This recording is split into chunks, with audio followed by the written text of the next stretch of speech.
सबसे ज्यादा खुश कौन होता है? सबसे ज्यादा डांस कौन करता है? सबसे ज्यादा खुश होता है भैया। भाई बहुत खुश होता है बहन की शादी हो। चाहिए बेशक रोज लड़े, पापा को उस दिन बिठा लेते हैं कुर्सी पे, पापा तुम बैठो, मैं हूं पी मल्लयू, देख बेटा पी मल्लयू। पापा चाह मैं पियो या ना पियो, तुम टेंशन मत लो, मैं सब देख लूँ। अरे बेटा पी मल्लयू। और भाई ऐसे ऐसे देखे मैंने जो रोज पीते हैं, पर बहन की शादी में पिए नहीं उन्होंने बिल्कुल। ये मत समझना जो यहाँ बैठी है बहने, आपका बाप ही बाप होता है, असली बाप तो आपका भाई होता है। ये रियल है। भैया से मत लड़ा करो बिल्कुल भी, क्योंकि ये भैया निष्ठुर तो होते हैं, बोल देते हैं थोड़े। बाप से ज्यादा अगर बाउंडेशन कोई करता है ना, बाउंडेशन मीन्स मतलब प्रतिबंध अगर कोई लगाता ना, निगाह कोई रखता है तो कौन? बाप से ज्यादा भाई है। ऐसे नहीं जाएगी, यूं नहीं जाएगी, वहां नहीं जाएगी, क्या करेगी वहां? भाई सबसे ज्यादा निगाह। तो बहन कहती है जी बढ़ो ना, पापा तो बढ़िया, जाई ज्यादा परेशानी रहते, हम जाई को खर्च करवा रहे। पर भाई की तुम्हें बाउंडेशन तो उस दिन याद आती है जब भाई खुल के आता है मैदान में, सच्ची में।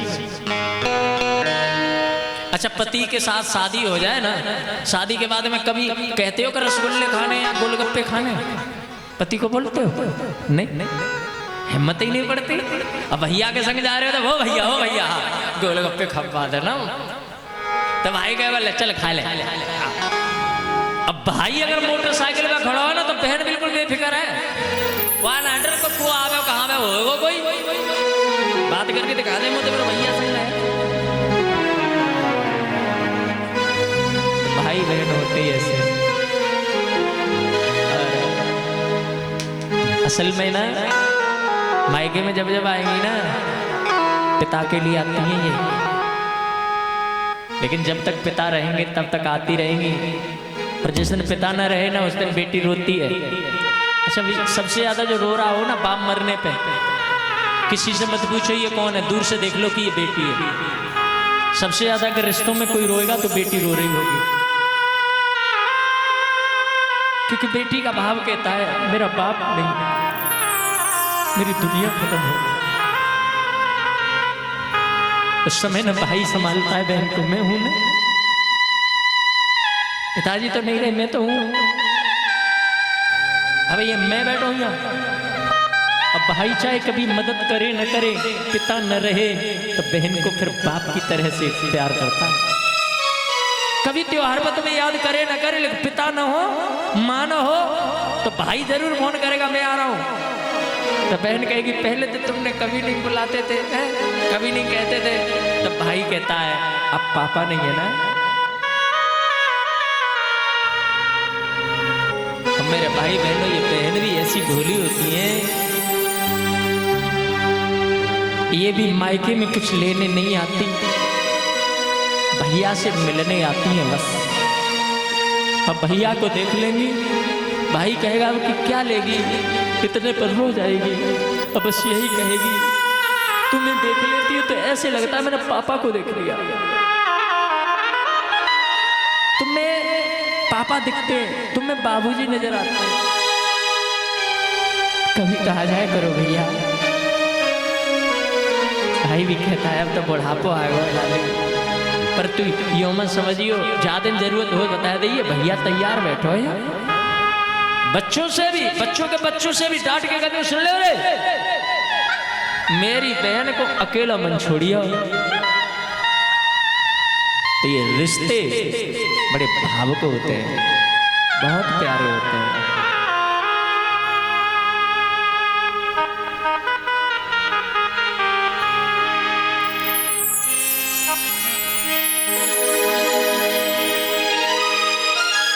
हाँ मत रो माँ तू क्यों रोती है, बेटी पराया धन होती है, तो ये कसम है मैया मेरे असुअन की। बहन जब विदा होगी ना तो भाई से एक वचन मांगती है, घर से जा रही हूँ भैया, पर रक्षाबंधन का त्योहार हो, कभी बुलाओ मत बुलाओ, पर रक्षाबंधन पे मेरी याद जरूर करना, मेरी राखी तुम्हारे लिए रखी मिले। पर मैं आज के समाज को देख करके बड़ा दिल दुखी होता है जी, कभी कभी आंखें भर आती हैं। मायके के लोग आ जाएं बड़े खुश हो जाएंगे, और घर में ननद आ जाए तो बड़ा दुख हो जाता है। आप भी किसी की ननद हो? मैंने एक स्टोरी पढ़ी थी, बड़ा दिल दुखी हुआ था। रक्षाबंधन का त्योहार था, सब सुनना, रक्षाबंधन का त्योहार था। एक बहन ने भैया को फोन किया, भैया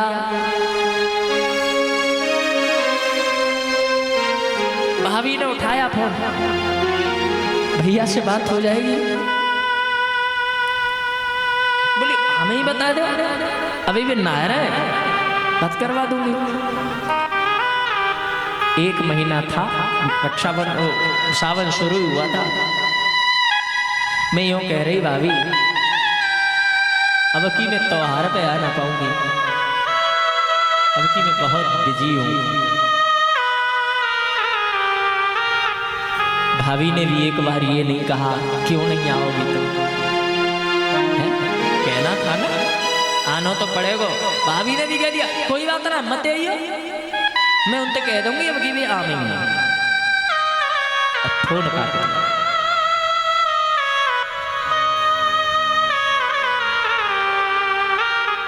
पंद्रह दिन पहले फिर फोन किया, भाभी भैया, बोले हाँ बताओ तुम। बोले मैं यूं कह रही आज तो पाऊंगी ना, मैंने अपने भाई की कलाई को कभी सूना नहीं रखा, अब की राखी नहीं बंध पाएगी तो मुझे बड़ा दुख होगा।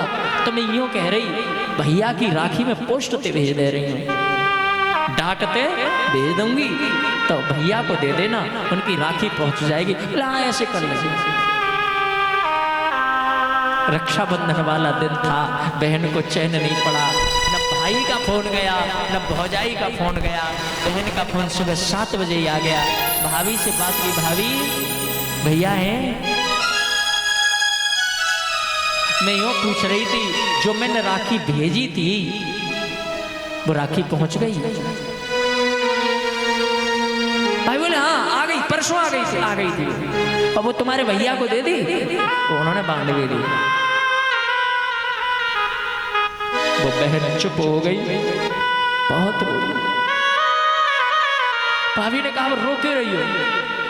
तब रो करके कहा भाभी अगर तुझे बुलाना नहीं था तो सीधे सीधे मना कर देती।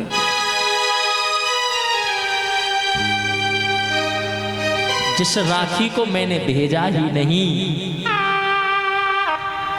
वो राखी तेरे घर पहुंच कैसे? मैं तो आज भी भैया की राखी को लेके बैठी हूं कि कोई फोन करेगा और मैं जाऊंगा। मेरा आपसे निवेदन है साहब, सबसे मैं विनती कर रहा हूं, एक बार को बेटी को भूल जाना त्योहार पे, पर अपनी बहन को मत भूलना, क्योंकि वो इंतजार में बैठी होगी बाबूजी नहीं है भैया का तो फोन आएगा। इन रिश्तों को मत तोड़िए, इनको निभाओ, इनको जिंदा रखो। कंस जैसा नालायक, कंस जैसा दुष्ट बहन के रिश्ते को न भूल पाया है। 1800 रथ, 1500 ये क्या क्या क्या क्या नहीं दिया उसने, 400 हाथी, 15,000 घोड़े, 1800 रथ और 200 दासियां विदा में दे दी अपनी बहन को। मतलब दुष्ट के भी हृदय में बहन के प्रति प्यार होता है, और जिसके हृदय में बहन के प्रति प्यार नहीं होता, मैं तो कहता हूं वो दुष्ट से भी महा दुष्ट होता है।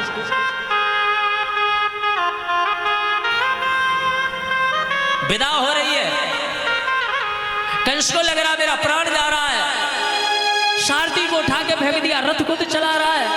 देवताओं ने कहा इतना ही प्रेम है तो भगवान का अवतार कहाँ होगा?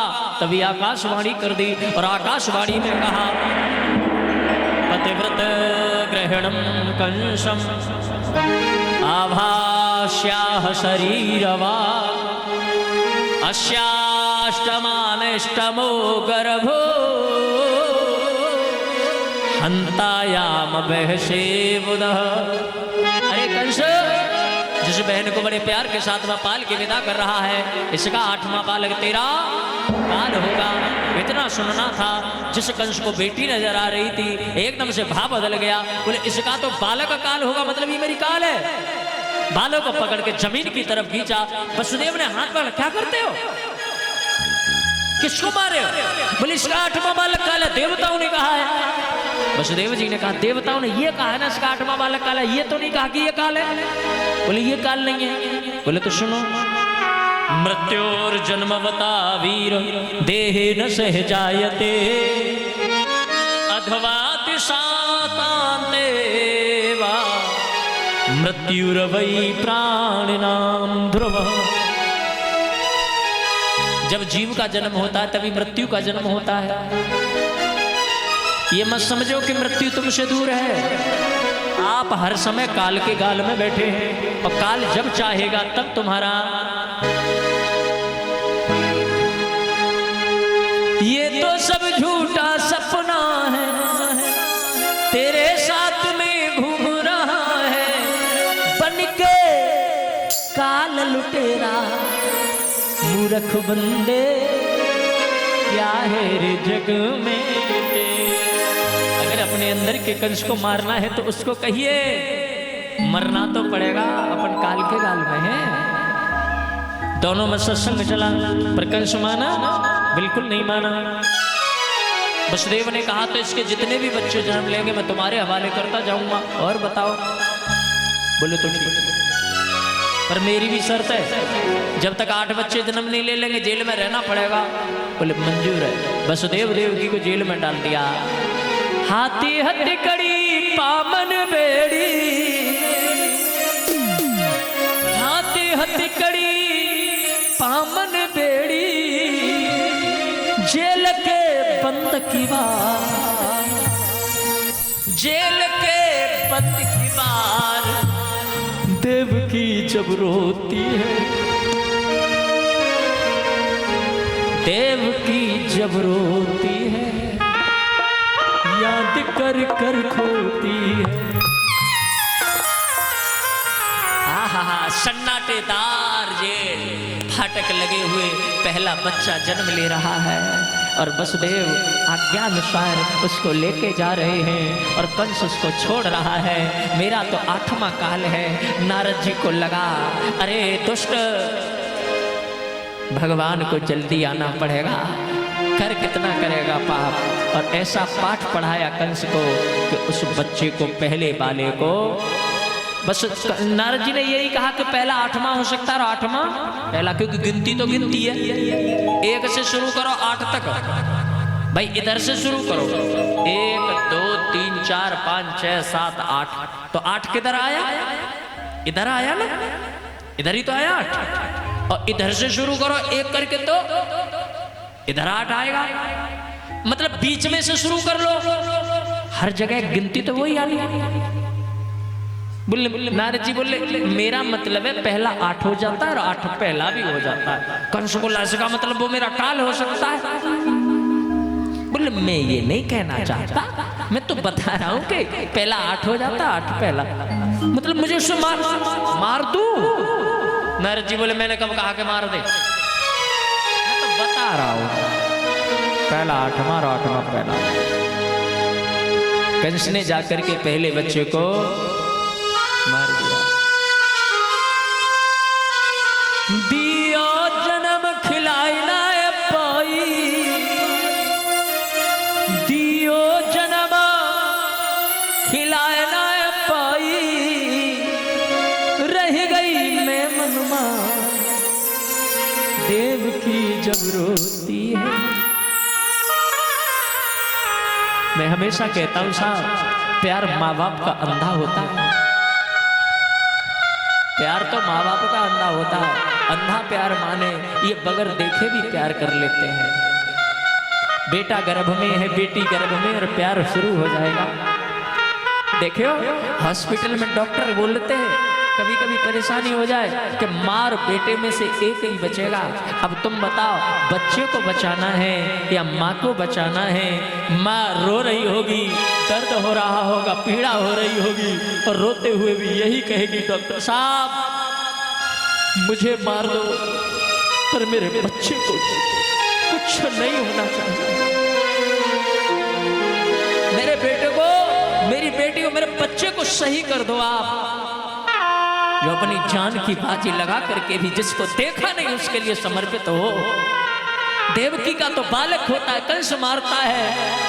कभी कभी तो देवकी कहती है मैंने तो बड़े बुरे कर्म किए होंगे जो ऐसी सजा अपनी आंखों से देख रही।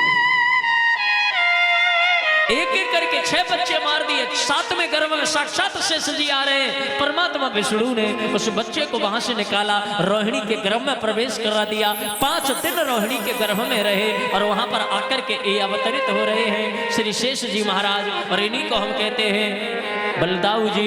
प्रेम से बोलेंगे दाऊ भैया की, बलराम भगवान की जय हो। 8वें गर्भ में साक्षात नारायण। अच्छा अब थोड़ा सावधानी से बैठे, थोड़ा हिसाब से ना। 8वां गर्भ है। परमात्मा, बहुत से लोग कहते परमात्मा गर्भ में नहीं आते क्योंकि गर्भ तो नरक है। मैं कहता हूँ भगवान ही कैसा जो गर्भ में ना आता। भगवान कहते मेरा कर्म भी दिव्य है, मेरा जन्म भी दिव्य है, और जिस गर्भ में मैं आता हूं वो गर्भ भी दिव्य है। परमात्मा आ गए हैं, देवता लोग वंदना गा रहे हैं। भागवत कथा में श्री कृष्ण जन्म स्तुति को गाया गया है। बाके बिहारी लाल की। धीरे धीरे आ रहा है भादों का महीना, और भादों का महीना है, तिथि है अष्टमी, दिन है बुधवार। परमात्मा ने देवताओं की मीटिंग को बुलाया और देवताओं से कहा मैं जा रहा हूं। देवता बोले जी सरकार। बोले सरकार सुन लो, कुछ गड़बड़ हुई तो बचोगे नहीं। अब भगवान ये नहीं पता, बड़े बड़े ऑफिसर, तुमने बड़ा जो मालिक होता है, तुमने छोटे छोटे नौकरों को मुंह लगते हुए देखा है? बताओ मुझे। कहते हैं उनसे कुछ नहीं। भगवान बड़े वाले ऑफिसर तो अपने पीए से कहते हैं। तो परमात्मा की दासी कौन है? योग माया। भगवान ने योग माया के कान में कहा बोल दो सबको मैं आ रहा हूं। योग माया अलर्ट मोड में आ गई। अलर्ट मोड में, रात्रि का वक्त है। योग माया ने कहा परमात्मा आ रहे हैं। ये सूचना देवताओं में फैली, पूरा रूट तैयार किया गया। जन्म लेंगे जेल में, जमुना के रास्ते पधारेंगे।